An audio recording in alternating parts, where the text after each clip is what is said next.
Kalau jemaat kita pinter, dia bisa memberi kita masukan. Jadi jangan sampai pendeta itu cuma mau menerima pemasukan dari jemaat, tapi harus masukan juga. Jangan cuma menerima pendapatan, tapi juga harus menerima pendapat jemaat dong. Saya pikir kenapa Injil itu nggak dibagikan pada yang lain aja gitu ya di luar sana benar. Daripada itu membusuk di peti mati. Selamat datang di podcast Gideon Yustianto. Silakan masuk. Bapak Pendeta Yakub Trihandoko, saya itu suka bingung ya. Kalau di kebaktian penutupan peti, saya melihat Alkitab selalu ada di samping atau kadang-kadang di tengah didekap oleh orang yang meninggal. Belajar Alkitab gitu, Pak. Menentukan masuk surga nggak sih, Pak? Iya, ini dikasih Alkitab. Pertanyaan menarik ya. Jadi jalan itu nanti pegang Alkitabnya gitu kan ya. Terus di beberapa gereja bahkan kalau mau ibadah itu juga bawa Alkitab gitu kan, betul. Gitu kan. Nah, sebetulnya semua ini adalah simbol ya, simbol. Yeah. Makna di baliknya itu sebetulnya tepat. Makna di baliknya itu baik sebetulnya. Menunjukkan betapa pentingnya firman Tuhan di dalam ibadah atau betapa pentingnya firman Tuhan sebagai penghiburan gitu kepada keluarga yang ditinggalkan dan sebagainya. Itu sebetulnya simbol dengan makna yang baik. Tapi kadangkala yang menjadi masalah itu adalah satu, yang lain tuh nggak paham simbolnya apa. Jadi maknanya hilang karena kan nggak memahami simbolnya itu seperti apa. Sayang, padahal itu kan kaya secara meaning kan, tapi nggak pernah dijelaskan. Dan maknanya hilang. Yang kedua lebih parah adalah dipahaminya beda oleh orang lain karena kan makna yang sebenarnya nggak pernah dijelasin, nggak pernah diketahui. Maka multi tafsir nih, orang mulai menafsirkan macam-macam gitu kan. Oh, bawa Alkitab di depan peti itu berarti jaminan nanti orangnya masuk surga misalnya gitu. Padahal kan nggak ada ayatnya itu masuk surga gara-gara bawa pada Alkitab. Waktu pemakaman bawa Alkitab. Ya kalau memang harus bawa Alkitab baru masuk surga, itu menurut saya kasihan orang-orang di zaman Alkitab gitu loh. Karena kan belum ada Alkitab ya. Di zaman Alkitab perjanjian lama kan ditulisnya bertahap toh, bertahap. Perjanjian baru juga gitu, ditulisnya bertahap kan gitu. Baru dikumpulin seperti kita kan gitu di nggak lengkap dulu Alkitabnya ya berarti. Dulunya bertahap gitu. Iya. Selama abad pertama kan ditulisnya misalnya surat-surat Paulus dulu, kitab Injil, surat-surat lain, misalnya begitulah urutannya gitu kan. Jadi kalau bertobat gara-gara bawa Alkitab gitu, wah, ajarannya dari mana? Cuma saya bisa paham mengapa muncul seperti itu di pikiran banyak orang, karena simbol yang baik ini tidak dipahami maknanya. Nah, karena tidak dipahami maknanya, ditafsirkan seenaknya gitu loh maksudnya. Makanya saya nanya maknanya apa gitu. Karena saya melihat itu gitu ya. Saya pikir kenapa Injil itu nggak dibagikan pada yang lain aja gitu ya di luar sana benar. Daripada itu membusuk di peti mati. Iya, benar. Iya. Jadi siapa aja perlu belajar teologi kalau begitu ya? Iya, perlu belajar teologi. Perlu belajar teologi karena pada dasarnya kan setiap orang itu berteologi sih. Setiap orang itu berteologi. Ketika orang mengatakan, oh Allah itu baik, lo itu teologi. Sebenarnya teologi itu apa kalau gitu? Nah, kalau setiap orang berteologi. Benar. Jadi kita tuh kalau menafsirkan apa sih arti teologi? Kalau dari asal mulanya, dari asal usulnya, etimologi namanya, nggak usah dihafalin lah istilahnya. Saya pakai cuma kelihatan pinter aja, biar kelihatan pinter. Nah, etimologi itu artinya sederhana gini. Jadi asal usul kata itu, teologi berasal dari kata theos. Bahasa Yunani artinya Allah, dan logos itu diskusi, ilmu, bidang studi dan sebagainya. Jadi teologi itu adalah semua diskusi kita tentang Allah. Entah kita menolak Allah atau kita menerima Allah, itu juga teologi. Kita punya konsep apapun tentang Allah, itu juga teologi. Bahkan kan kata Allah di sini tuh luas banget, bukan cuma Allah, tapi ciptaan Allah dan sebagainya. Apapun yang kita pelajari, misalnya doktrin tentang Kristus, tentang manusia, tentang keselamatan, yaitu payungnya semua adalah teologi. Sehingga setiap orang itu pasti punya teologi. Terlepas dia sadar atau tidak sadar, terlepas teologinya benar atau tidak benar. Itu poinnya. Kalau setiap orang berteologi, tapi masalahnya benar atau enggak? Benar. Gitu, kan? Nah, kalau teologi itu yang membedakan itu selain benar atau tidak benar ya, berarti kan substansinya itu kredibel atau enggak kredibel, yang dipercaya konsepnya tepat atau tidak tepat, itu berteologinya juga. Proses berteologinya itu ada yang benar, ada yang tidak benar. Misalnya ada orang yang belajar teologi itu hanya untuk memuaskan rasa ingin tahu saja. Jadi teologinya dianggap sebagai ilmu, sains saja. Oke. Nah itu kurang tepat. Padahal seharusnya kita berteologi itu bagian dari devosi kita. Kalau kalimat kerennya teologi membawa pada doksologi. Doksologi itu pemujaan, penyembahan, pujian kepada Tuhan, itu doksologi. Seharusnya semakin kita memahami Allah, kita semakin mengasihi Allah, semakin mengagumi Allah, dan semakin memberi diri kepada Allah. Jadi teologi kita itu bukan cuma mengisi akal budi kita, tapi juga mengisi hati kita, seluruh hidup kita. Harusnya sih berteologinya benar. Nah, orang-orang itu kan masalahnya teologinya belum tentu benar, berteologinya belum tentu benar, dan mereka juga nggak sadar berteologi dan teologi itu ada spektrumnya.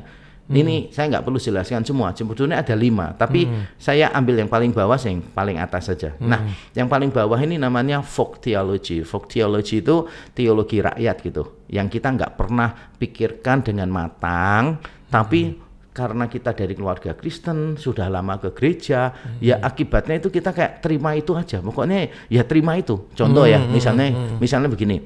Ini mama saya dulu kalau naik becak itu kan, itu kalau ada apa-apa itu, ada geronjalan atau apa itu, wah mama saya langsung, oh Tuhan Yesus, darah Yesus itu. Sampai saya ngomong sama mama saya, ngapain darah Yesus perlu tertumpah lagi? Gara-gara geronjalan. Karena jalan itu. Tapi saya bisa paham itu folk theology ya. Jadi kan kita sudah biasa gitu kan biasa ya. Kita gitu tanpa mikir ya kan. Bahkan misalnya kalau khotbah ya, orang zaman dulu kan gitu kan. Hambamu yang berkhotbah Tuhan sembunyikan di belakang salibmu gitu kan. Makanya gereja-gereja dulu kan salibnya besar supaya tersembunyi. Sebab kalau enggak kan masih ketahuan kan dari belakang salibnya. Jadi ada banyak konsep yang tergolong folk theology. Bisa jadi itu benar, bisa jadi itu sangat salah sih gitu. Folk theology itu intinya adalah kita growing up dengan konsep itu tanpa kita menganalisa benar atau salah. Nah, yang ujung sana, spektrum sana, itu adalah orang-orang akademisi gitu. Yang memang setiap hari belajarnya itu teologi, dan teologi. Pengembangan research lah ini itu. Nah, itu di ujung sana. Tapi setiap orang somehow itu mesti ada di dalam spektrum melewati itu ya. Nggak mungkin di luar spektrum, nggak mungkin karena semua orang berteologi. Ada juga yang berteologi tapi karena ingin kayak apa ya, menstempel pernyataan atau apa ya, maksud kepentingannya. Contohnya, saya mau memang belajar teologi berkat. Ya, itu kan memang ada beberapa orang kan yang memakai teologi itu untuk legitimasi gitu kan, terhadap sebuah ajaran gitu kan ya. Nah, itu kalau dalam logika itu juga ada kesalahan, itu namanya kesalahan logika. Kita tuh appeal to authority gitu, bahwa kalau kita punya gelar teologi, kalau kita lulusan seminari, maka perkataan kita itu lebih benar daripada orang lain. Enggak sih, enggak selalu. Karena kan enggak menjamin, tergantung STT-nya bagus enggak, orang ini rajin belajar atau enggak, dan seterusnya, ada banyak faktor. Tapi kalau mentang-mentang saya hamba Tuhan, pasti lebih benar dari jemaat, itu kesalahan logika. Nah, tapi jemaat juga jangan sampai, lah ya pendeta aja sekolah teologi belum tentu benar kok gitu kan. Nah, kita juga harus ingat, apalagi yang nggak belajar teologi gitu kan. Yang belajar aja sering salah, apalagi yang nggak belajar. Maka Anda harus belajar gitu loh ya. Anda tuh harus belajar ya kan? Tapi gini Pak, kalau jemaat semua belajar teologi gitu ya. Di STT Amadius. Nah, ini beliau adalah ketua STT Amadius nih, Bapak Pendeta Yakub Trihandoko ya. Jadi orangnya super sibuk, jadi beruntung saya dapat kehormatan kunjungannya. Karena selain ketua STT, beliau juga menggembalakan sebuah gereja ya Pak ya. Iya benar sekali, di gereja REC ya. Iya, di Reform Exodus Community REC ya, REC ya. Nah, jadi Anda nggak takut gitu kalau semua jemaat pinter, terus Anda nanti kelihatan bodohnya loh sebagai pendeta malah. Wah, jemaat itu harus pinter. Jemaat itu harus pintar. Kita harus menolong jemaat berpikir kritis gitu. Karena kalau jemaat kita semakin pintar, otomatis kan kita sebagai hamba Tuhan juga diperkaya oleh jemaat. Misalnya kalau jemaat kita pintar, dia bisa memberi kita masukan. Jadi jangan sampai pendeta itu cuma mau menerima pemasukan dari jemaat, tapi harus masukan juga. Jangan cuma menerima pendapatan, tapi juga harus menerima pendapat jemaat dong, ya kan? Jemaat itu harus diberi ruang untuk berpikir kritis, mempertanyakan pendapat pendeta, supaya apa? Supaya pendetanya sendiri itu upgrading terus. Karena supaya kita bisa memberi makan yang bergizi, ya kita kan harus belajar lebih daripada jemaat. Wong kita khusus dipanggil Tuhan untuk itu kok, gitu loh. Jadi jangan malah khawatir, jangan insecure. Tuh jemaat saya nanti kalau tambah pinter apa segala macam kan saya kelihatan bodoh begitu kan ya. Yang enggak, justru jemaat yang pinter membuat kita apa? Semakin belajar untuk upgrading. Nah, kalau misalnya kemampuan kita memang terbatas, loh, jemaat pinter itu kan rekan pelayanan. Loh, kalau kita dikelilingi oleh orang-orang yang pinter, yang mengasihi Tuhan, yang punya talenta tertentu yang luar biasa, loh itu berkat Tuhan. Itu bukan ancaman, Ya kita maksimalkan aja gitu kan. Yang ketiga, justru kita itu ini menjadi berkat, mengambil bagian dalam hidupnya orang lain. Tadi saya baru berjumpa ngobrol dengan seseorang, dia pimpinan beberapa perusahaan, dan saya sharing sama dia. Justru kebesaran seorang pemimpin adalah kalau dia membesarkan pemimpin lain yang lebih besar dari dia. Jadi kebesaran seorang pemimpin itu kalau dia membesarkan pemimpin lain yang lebih besar dari dia, itu bersyukur, itu anugerah Tuhan untuk pemimpin ini. Jadi kalau kita berhasil mengambil bagian dalam hidupnya orang, misalnya saya membayangkan di Alkitab itu kan Paulus dan Barnabas. Barnabas itu lebih senior, bertobat lebih dulu, yang menjamin Paulus supaya diterima gereja-gereja di Yerusalem. Bahkan pada waktu pelayanan pun ya, orang-orang tahu siapa yang lebih senior. Buktinya apa? Di sebuah kota mereka diperlakukan seperti dewa. Menariknya adalah Barnabas dianggap sebagai dewa Zeus, Paulus sebagai Hermes gitu, dewa Hermes gitu. Wah, itu kan berarti orang sadar Zeus itu lebih tinggi, Hermes itu juru bicaranya. Tapi kalau kita mau lihat jujur ya, dampaknya Paulus lebih terkenal. Kelihatannya lebih luas gitu. Tapi tidak mungkin ada Paulus seperti sekarang ini kalau Tuhan tidak pernah memakai Barnabas gitu. Jadi kita perlulah mengambil bagian kayak begitu. Kita nggak harus jadi hamba Tuhan tuh paling pinter gitu, nggak harus gitu. Bahkan sebetulnya kalau kita lihat ya, orang-orang yang berhasil itu bukan orang-orang yang pinter, tapi orang-orang yang pinter mengumpulkan orang pinter. Gitu. Kita nggak harus lebih pintar dari semua orang, tapi kita harus pintar mengumpulkan semua orang pintar. Mengumpulkan semua orang pintar lo nggak gampang. Satu, jumlah orang pintar terbatas. Yang kedua, orang pintar mau masuk kerjasama dengan yang pintar lain biasanya susah, bertengkar terus, ya kan? Maka kita perlu kasih visi yang besar gitu, supaya semua merasa kecil, saling membutuhkan satu sama lain, dan seterusnya dan seterusnya. Pemikiran gini, butuh orang yang pintar, tapi nggak perlu lebih pintar dari semua orang.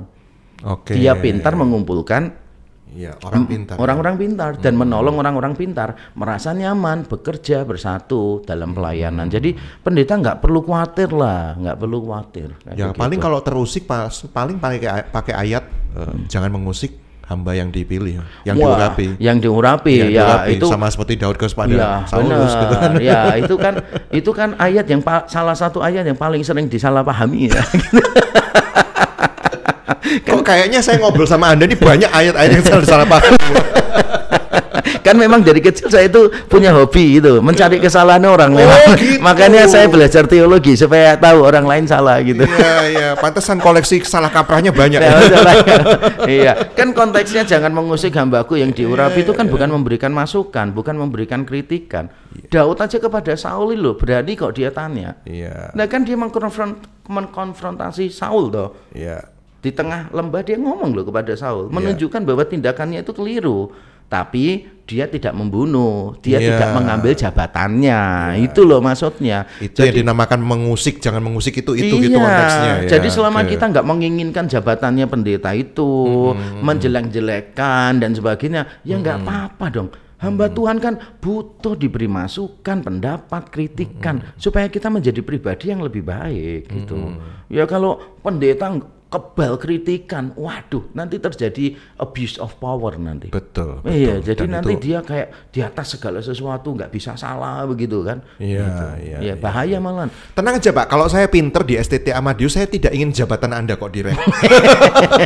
Padahal saya sudah mau lepas lama Karena konsep saya begini, apapun yang ada di tangan kita itu hanya alat sih untuk melayani sesuatu yang ultimat, yaitu kemuliaan Tuhan, kerajaannya Dia. Jadi jabatan, popularitas, gelar itu semua alat. Kalau kita bisa punya itu dan lebih berkontribusi lebih efektif, puji Tuhan. Tapi kalau semua itu menghalangi kita untuk lebih efektif, berarti kita harus lepas semuanya malahan gitu loh. Makanya kan Paulus bilang, apa yang dulu ku anggap kebanggaan, sekarang ku anggap sampah. Yang ku anggap keuntungan, ku anggap kerugian. Kenapa? Ukurannya itu dengan semua itu kita semakin mengasihi Tuhan enggak?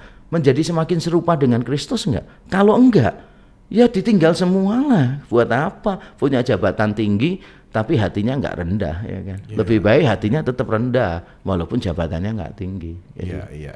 Itu pengetahuan yang tinggi, hikmat yang tinggi pun juga harus membuat rendah. Iya, pengetahuannya tinggi tapi nggak semakin menyerupai Kristus. Ya buat apa?